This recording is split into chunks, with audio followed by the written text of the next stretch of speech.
What's going on, everyone? So I wanted to kind of do this recap of how I've been pushing for my marketing and trying to get my company name out there a little bit more heading into this summer, because I was anticipating, based on the beginning of this year, how much busier I was than the first year. I was anticipating on the summer being a relatively good season, and I spent the spring marketing to certain places, making sure my SEO, my website was up to date, updating on Google My Business, stuff like that, to make sure that when summer came, I could take advantage of the busyness and actually pull in some revenue, which I did. July was actually my busiest month. Well, July was my highest grossing month I've had since I opened business, which was about $10,000. Now, for some bigger guys, that may not be a lot. For me, that was a good amount of money. And I did that as the only employee for the company. I only had to use another employee one time. Sorry, not even an employee, I contracted out help one time. And it was for the big office job I had a couple weeks ago. And that was more for a time-related issue because it was heading into the evening versus actually needing his help. So if you've seen some of my other videos talking about moving junk removal by yourself, then you'll see that I utilize a lot of my tools like mattress bars to carry mattresses or tabletops or big large flat pieces. I use my hand trucks, I use my dollies, I use all these different tools to kind of not only make things a little bit easier, but doable, right? It'd be kind of hard to carry a real thick, heavy, king-size mattress down an apartment hallway by myself without dragging it and having it flip-flop back and forth in the hallway, which if you're in assisted living, you're not going to be able to do that because there's constantly people walking. And if you're in an apartment building, someone else sees you, they may think, oh, he's struggling, impressive, or they might think it's kind of embarrassing. So either way, the tools I use, I gathered experience and knowledge as a mover, and I use them to not only make things easier, but to actually be able to complete these jobs by myself without having to pay someone else for profit. Now, I do intend on hiring, employees going into next year just to kind of take the labor load off myself. So not to say that do this for the rest of your life by yourself, because you can. I'm just saying that I'm still in my, 2.5 year phase where I'm just trying to get settled and trying to do as much as I can on my own without having to rely on other people and without having to fork out profit if I don't need to. So this summer was pretty good. My May was busy, my June was busy, my July was my busiest, August is going well so far, and the steps I kind of took was, as soon as January hit, I started advertising everywhere. So if you've seen my videos before, I advertise to apartment buildings, I advertise for assisted livings, which I'm actually at right now, and sorry, organizer texted me. Apartment buildings, assisted livings, I'll go to real estate offices, I'll go to storage units, and those are things I do pretty much every quarter.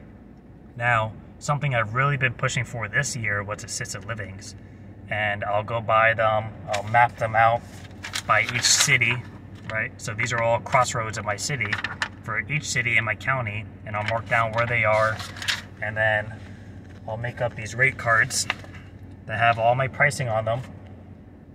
And I usually do a 10% discount for any resident who uses me, just to kind of help a little bit initiative.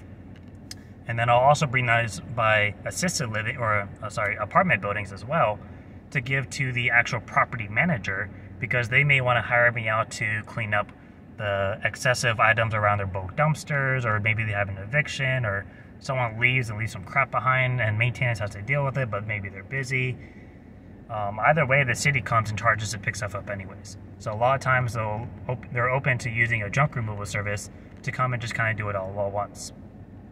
So I really pushed for those, and I just basically went by city. So in my county, I operate in 5 or 6 cities.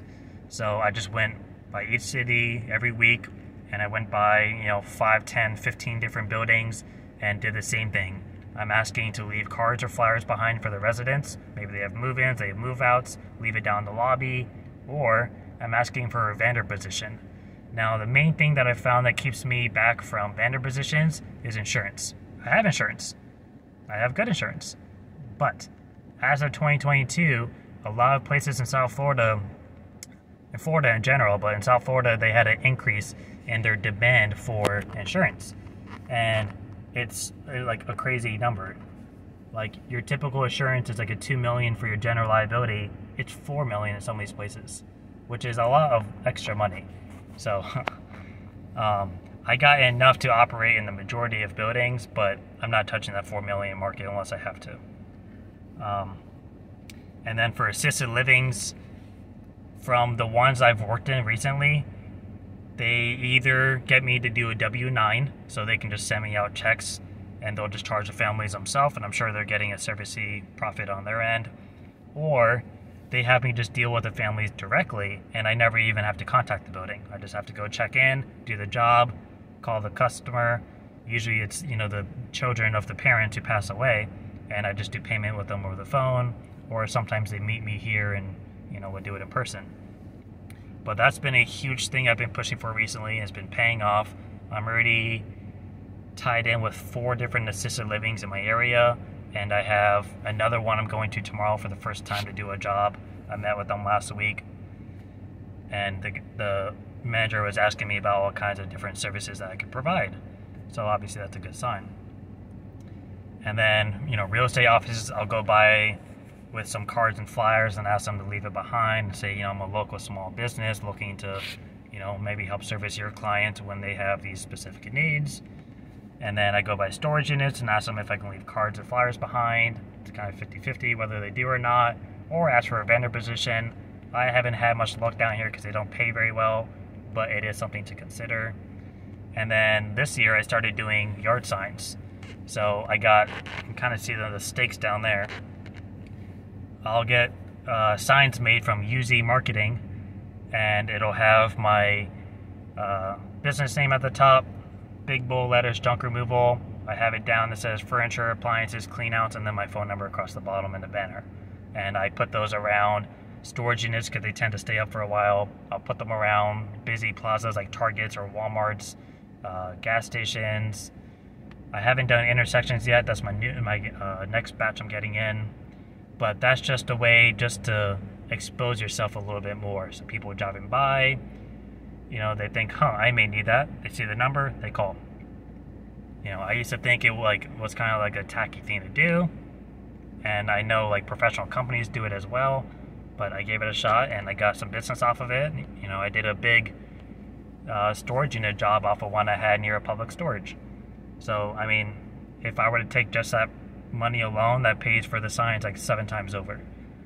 So the other thing I did was, I haven't been doing consistently, but I do a Craigslist ad. It's $5 a month. Obviously after a week it's going to be down the list and people aren't going to see it. So if you want to stay up to date, you'd want to do it every week or something. I know some people do it every day. I'm not spending $150 a month on Craigslist ads. But the first round I did it, I put my phone number and got a bunch of spam. The second time I did it, I put my website and said to inquire through there for a free estimate and mention this ad and you'll get, X amount off of your first service. And through that, I've gotten a couple of calls about it, and I have one person, but he's kind of scheduled for later on in the month. So, and that's only been up for a couple of days. So that's another way. I did do a couple of, I guess you can call them ads with some of the cities on Instagram. So a city near me is West Palm Beach, and there's someone that runs that page, and they will, you send them over 3 different pictures, a quick description of what you do, and they'll post you on their page for about 2 to 3 days at a time, plus stories for $25. And I got a call off of that. It was easy. Plus you get a couple of followers on Instagram, and it makes you look a little bit more legitimate. And then the other thing I've been doing is pushing for reviews. Reviews are very hit or miss. I used to think that going into this as a small business, because you'd be so much more personal and handling things directly, that reviews would be so much easier to attain. People still don't want to leave them. I can have fantastic, positive feedback the whole time afterwards. They'll even text me after they get my thank you card in the mail. They're super happy, and they still won't leave a review. And I know they have a Google account because they have a Gmail that I sent the invoice to. So you can't even tell me you don't have a Google account. But I digress. The point is that I spent the first 5 months of the year really pushing for marketing to kind of help get my name out there, so that when summer came, I wasn't just like, a random fish in the ocean that people were picking out. I have a little bit of credibility to my name, and I've had a lot of repeat business and referrals from realtors. I work with an organizer. That's the other thing. I Googled organizers in my area and sent them all a direct email, like individually, and said, hey, so-and-so, and I'd like to work with you, blah, blah, blah. And I've worked with 2 of them. One of them I've had repetitive business with. And she's even gotten me side jobs of doing like moving deliveries and stuff. And then the last thing I really pushed for was my Google SEO, so search engine optimization. Obviously, you can pay Google to have your website ranked on the first page. That's not cheap. And the people that are going to be first are going to be the big companies like 1-800-GOT JUNK, Junk King, Junk Boss, J-Dog, all those guys. And guess what? They're paying thousands of dollars a month to do that. I'm not paying thousands of dollars a month to do that. But what I have found is, especially compared to last year, the amount of people I've gotten that have found me through Google is probably about 25 to 30%. So every job I do, I ask people, how did you hear about me? And in the beginning of the year, actually, in January through March, I would say about 1/3 of my jobs were people who found me through Google, which to me was kind of surprising because it's really hard to rank up there. And what I've kind of found recently is some of like the key notes to do to kind of help boost your SEO. Obviously, you can pay to have things done, but update your business profile on Google like regularly. So I used to just like throw in some extra pictures like every month. But now what I try to do is every time I take a picture, like I have a mattress back here. Every time I take a picture, within that day, I'm uploading it to Instagram and I'm sharing it to my Facebook page. Something I try to keep in a habit of is when I do that, I also upload it to my Google My Business, and I just throw a little caption under there. It'll say, mattress removal in Lake Worth, Florida, with the zip code next to it. So that when other people go to look at it, they not only see that I'm active, but they can see, oh, he works in Lake Worth. And Google sees that as, oh, they're keeping their business up to date. They're actually, being active with it, and you're more likely to get pushed out because of that. Not to mention, you can drive more business to your website, which, by the way, everything you post, include your website. If you notice, every YouTube channel I post, my website's in my About Me. Every time I post something on Instagram or Facebook, my little prompt that I just copy and paste has my website in there. In every bio I have for every social platform, it has my website.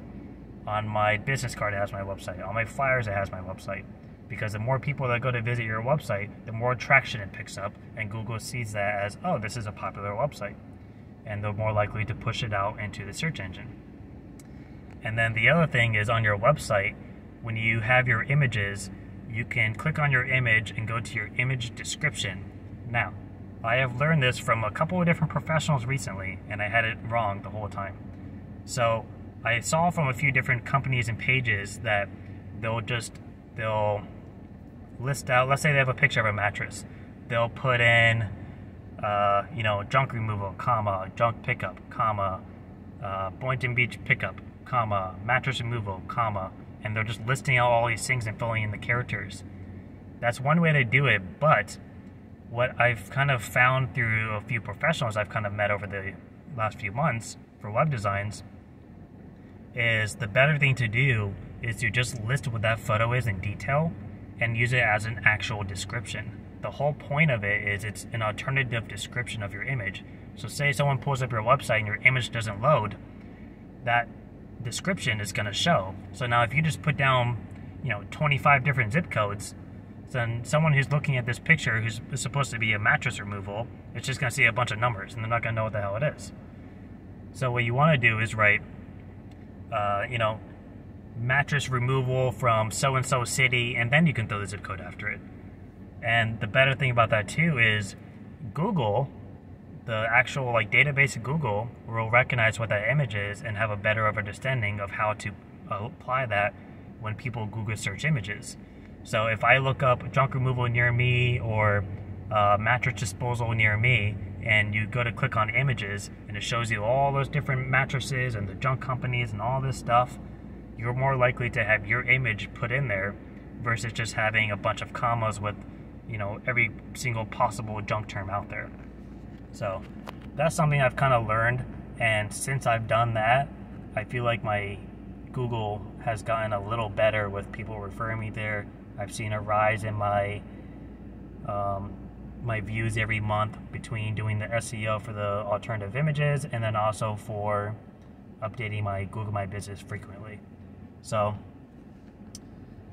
I think that's about everything. The other thing too is, as far as finances go, I am only really spending money for stuff that can be used for the business. So someone just yelled. So obviously I bought the trailer this year. I got the truck that I'm currently in.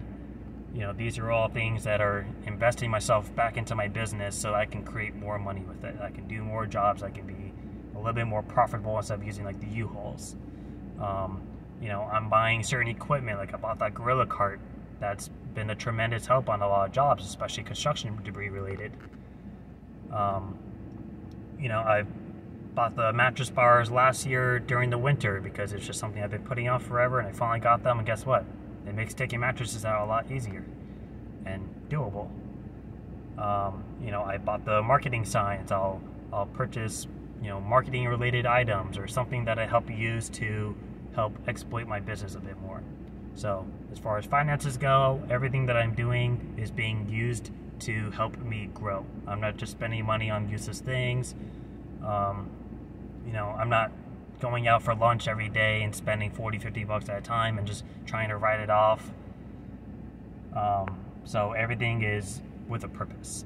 And I feel like that kind of helps me financially with making sure that, you know, I always have money in the bank and I'm able to withdraw my member draws appropriately without having to worry about, well, I don't have any money because this is my only income now, but the business doesn't have any money either, so I'm kind of screwed.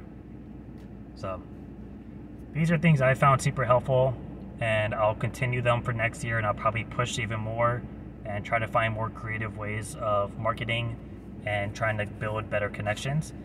But hopefully something there in this video kind of helps you. Maybe there's something in there you didn't quite realize. And if you're starting out like me, comment down below and let me know. If you're not a franchise but you're a little bit bigger, you've built yourself up, comment down and let me know, and I'll go check out your channel, so hopefully I can learn stuff as well. But that is it for me. I'm going to go do my marketing for my assisted livings now, and I will see you when I do another job. Bye.